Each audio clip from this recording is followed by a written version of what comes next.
18 is Brian Bear. Woo!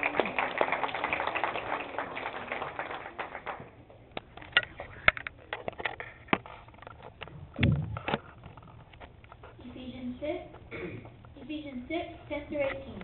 Finally, let the Lord make you strong. Depend on his mighty power. Put on all of God's armor.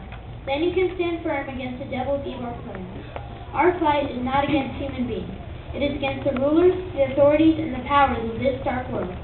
It is against the spiritual forces of evil in the heavenly world. So put on all of God's armor.